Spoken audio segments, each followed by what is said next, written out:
Chhattisgarh దండకారణ్యంలో Maoist Janathan సర్కార్ అధీనంలో ఉన్న గ్రామాల్లో సగానికి పైగా ప్రజలకు ఆధార్ కార్డు, ఓటర్ ఐడి లాంటి తెలియదు. ప్రభుత్వ పథకాలు అంటే ఏంటిదో కూడా వారికి తెలియదు. దీంతో వీరు ఈ దేశంలోనే ఉన్నప్పటికీ భారత పౌరులుగా ఇక్కడ గిరిజనులకు గుర్తింపు లేదు. కొంతమందికి మాత్రమే సంక్షేమ అభివృద్ధి ఫలాలు అంతంతంగానే దక్కుతున్నాయి. దీనిపై దండకారణ్యం నుంచి ఐ న్యూస్ స్పెషల్ రిపోర్ట్ మా కరెస్పాండెంట్ నవీన్ అందిస్తారు. ప్రస్తుతానికి ఛత్తీస్గఢ్లోని దండకారణ్య ప్రాంతంలోని కొన్ని విలేజ్లు విజిట్ చేస్తున్నాం. ఇక్కడ పూర్తిగా చూడొచ్చు.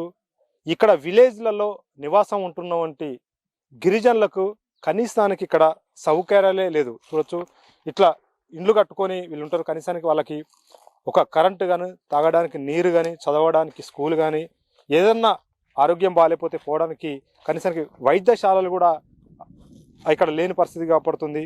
పూర్తిగా ఇక్కడ మొత్తం కూడా పూర్తి స్థాయిలో అడవి మధ్యలో ఈ గ్రామాలు మొత్తం కూడా ఉంటాయి. ఇదంతా కూడా జనతన్ సర్కార్ అంటే మావోయిస్టు పరిపాలిస్తున్నటువంటి ప్రాంతం. ఇదంతా పూర్తిగా దండకారణ్యంలోని కొన్ని జిల్లాల ఏదైనా పూర్తిగా కూడా మావోయిస్టులు వాళ్ళ హ్యాండ్ ఓవర్లకు తీసుకున్నారు. ఇక్కడ వాళ్ళు ఏది చెప్తే అదే వేదం ఇక్కడ పూర్తి స్థాయిలో మనం చూడవచ్చు. కొంతమంది ఇక్కడ ఉన్నారు. కనీసానికి ఇక్కడ వాస్తవానికి ఏంటంటే ఇక్కడ కనీసానికి ఏ కుటుంబానికి కూడా ఒక ఆధార్ కార్డు కానీ, ఓటర్ ఐడి ప్రూఫ్ కానీ, ఎలాంటి ఐడి ప్రూఫ్లు ఇక్కడ లేని పరిస్థితి కనపడుతుంది.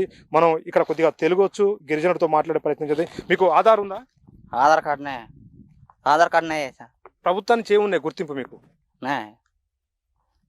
సో ఇక్కడ చూడొచ్చు, అంటే ప్రభుత్వానికి సంబంధించి కానీ ఎలాంటి గుర్తింపులు ఆధార్ కానివ్వండి, ఓటర్ ఐడి కానివ్వండి, ఎలాంటిది కూడా లేదు. కనీసానికి వాళ్ళు ఇప్పటికీ ఒక ఓటు కూడా ఏని పరిస్థితి కాపాడుతుంది. ఇలాంటి గ్రామాలు దండకారణ్యంలో వందలాది గ్రామాలు కూడా ఉన్నటువంటి పరిస్థితి కాపాడుతుంది. అదే ప్రభుత్వాన్ని నుంచి రావాల్సినటువంటి సంక్షేమ పథకాలు కనీసానికి వాళ్ళు తినడానికి కూడా రూపాయి బియ్యం ఏదో ఆ బియ్యాన్ని కూడా చూడని పరిస్థితి కాపాడుతుంది. అంతేకాకుండా వీళ్ళు ఒక భారతీయులుగా కూడా గుర్తింపు లేని పరిస్థితి. ఎందుకంటే ఎలాంటి ప్రూఫ్ లేదు వీళ్ళకి. మనం చూడొచ్చు, కనీసానికి పౌష్టిక ఆహారాలు కూడా అందని పరిస్థితి కనపడుతుంది. మనం చిన్నపిల్లలను చూడొచ్చు, చాలా ఎంత వీక్గా ఉన్నారో వీళ్ళని చూడొచ్చు. పూర్తిగా కూడా వీళ్ళందరూ కూడా అంటే కనీసానికి స్కూల్ కూడా నోచుకోని పరిస్థితి. ఎందుకంటే ఈ అడవి ప్రాంతంలో ప్రభుత్వానికి సంబంధించినటువంటి అధికారులు ఇప్పటివరకు కూడా రాని పరిస్థితి. ఎందుకంటే వాళ్ళు మావోయిస్టులు భయంతో లేకపోతే ఇతర భయంతో కానీ ఎవరు కూడా ఇక్కడికి రాలేదు. పూర్తిగా మనం చూడొచ్చు, పిల్లలు ఎంత వీక్గా ఉన్నారో. పూర్తిగా కూడా ఈ ప్రాంతంలో మావోయిస్టులకు సంబంధించినటువంటి ఒక భయం ఉంది. అంటే ఇక్కడ పోలీసులు కానీ ఇటు మావోయిస్టులకు సంబంధించి ఈ గిరిజనులు అయితే మధ్యలో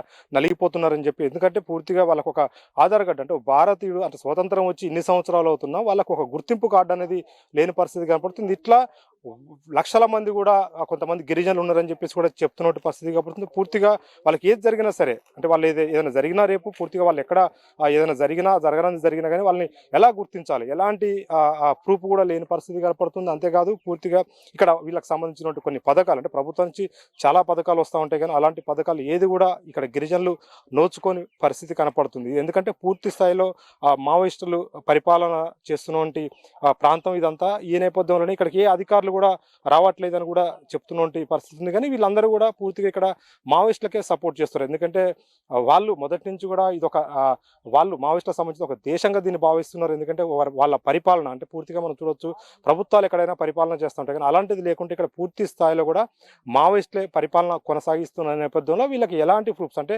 మావోయిస్టులు చూడొచ్చు వాళ్ళ సిద్ధాంతం ప్రకారం ఓట్లను బహిష్కరించమంటారు. అంటే ఓట్లు వేయకూడదు.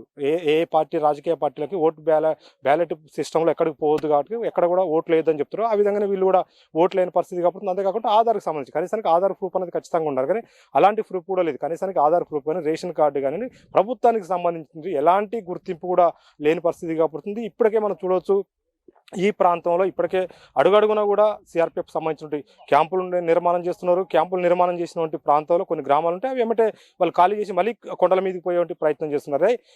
ఇప్పటికైనా ప్రభుత్వాలు స్పందించి ఖచ్చితంగా ఏదైతే గ్రామాల్లో ఉంటున్నారో వాళ్ళకి ఖచ్చితంగా వాళ్ళకి కావాల్సిన ఆధార్కి సంబంధించినటువంటి ప్రభుత్వం నుంచి ఏదైనా గుర్తింపు కార్డు కావాలని అయితే కొంతమంది గిరిజనులు అయితే కోరుకున్న పరిస్థితి ఇక్కడ కనపడుతుంది. ఇక్కడ పరిస్థితి కెమెరా పర్సన్ ఫైర్స్తో నవీన్, ఐ న్యూస్, దండకారణ్యం నుండి.